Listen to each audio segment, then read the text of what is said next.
नमस्कार। Action Bollywood music में आपका बहुत बहुत स्वागत है। आइए आज इस वीडियो में मैं आपको बताऊंगा कि पिच क्या होती है, पिच का मतलब क्या होता है।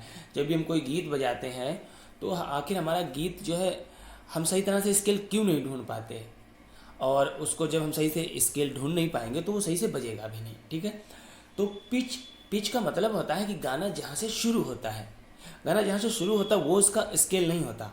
स्केल तो जहाँ पे हमारा स्थाई एंड होगा वहाँ पे होगा। ठीक है,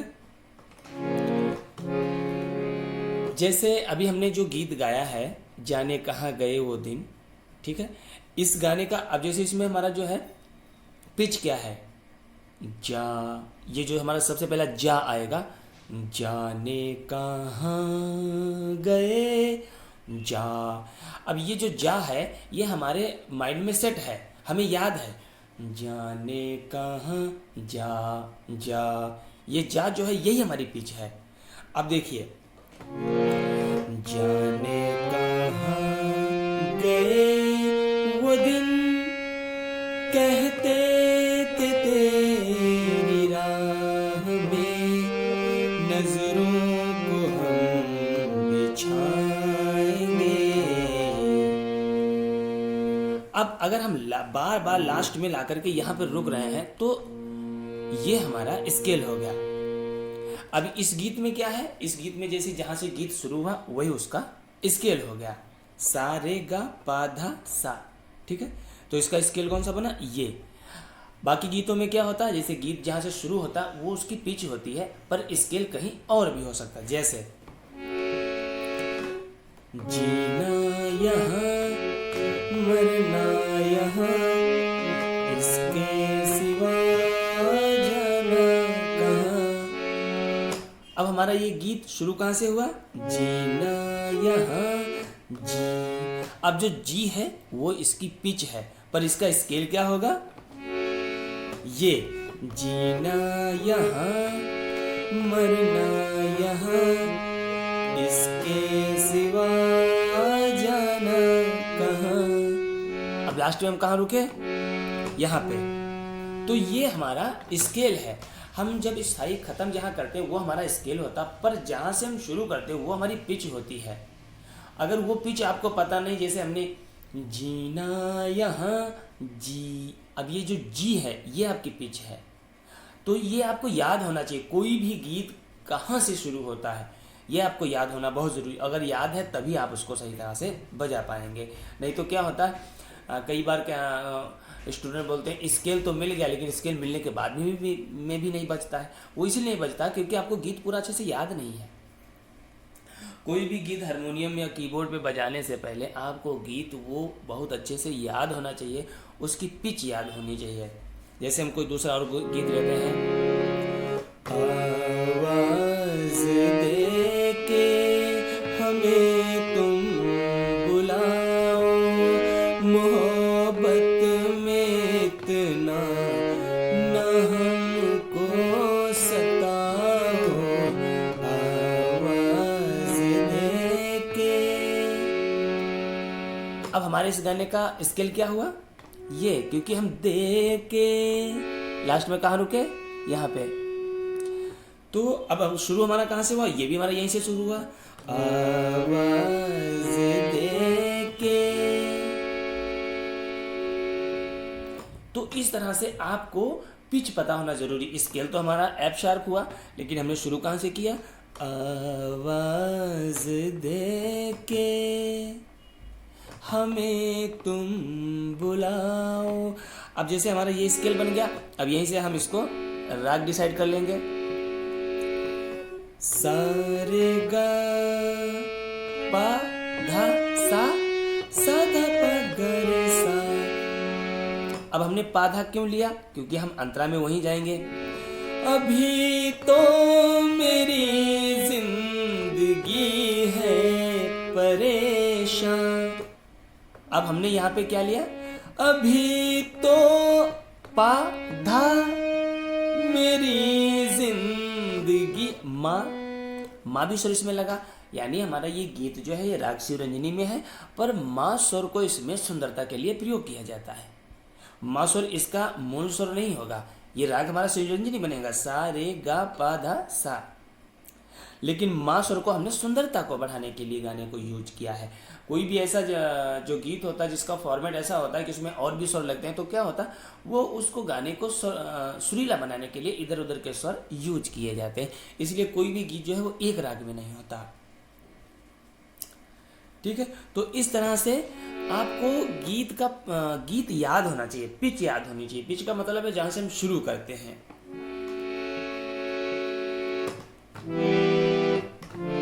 जैसे हमको एक गीत और लेते हैं के रिमझिम के गीत सावन गाए हाय भीगी भीगी रातों में। कॉर्ड बन गया। अब ये राग कौन सा हुआ? सा रे गा पा धा सा सा धा पा गा रे सा। क्योंकि लास्ट में हम कहाँ रुके? के रिमझिम के गीत सावन गाए हाय भीगी भीगी रातों में। हम यहाँ रुके तो ये हमारा हुआ स्केल, ये हमारा बना कॉर्ड। अब इसकी पिच क्या थी? ये पा धा सा। के रिमझिम के गीत सावन गाए।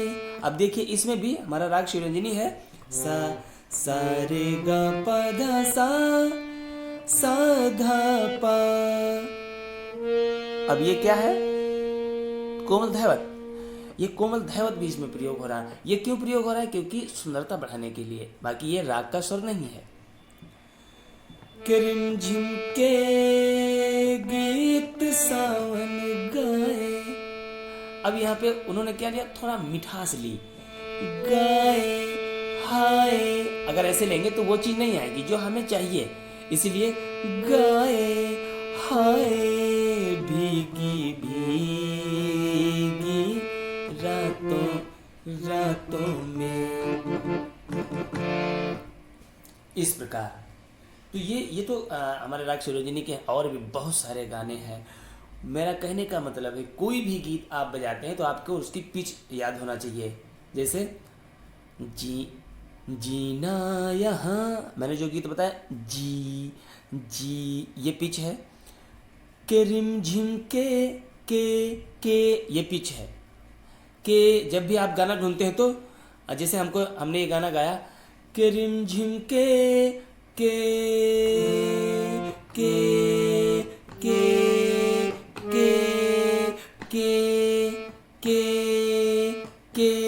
मिल गया स्वर हमें के। जब भी आप कोई गाना बजाते हैं तो सबसे पहले गाने का जो पहला वर्ड है उसको आप अपने गले में लाइए। आवाज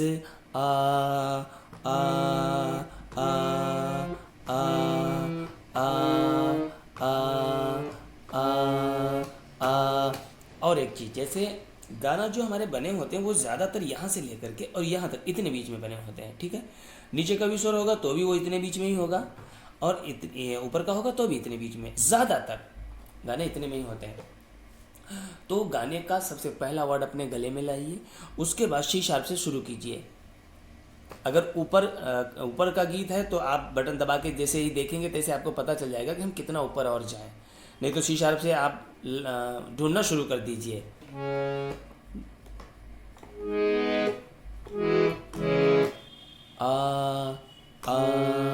अब तो पहले ही रीड पे हमारा ये गीत है तो इस तरह से आप गाने के पहले स्वर को अपने गले में टिकाइए।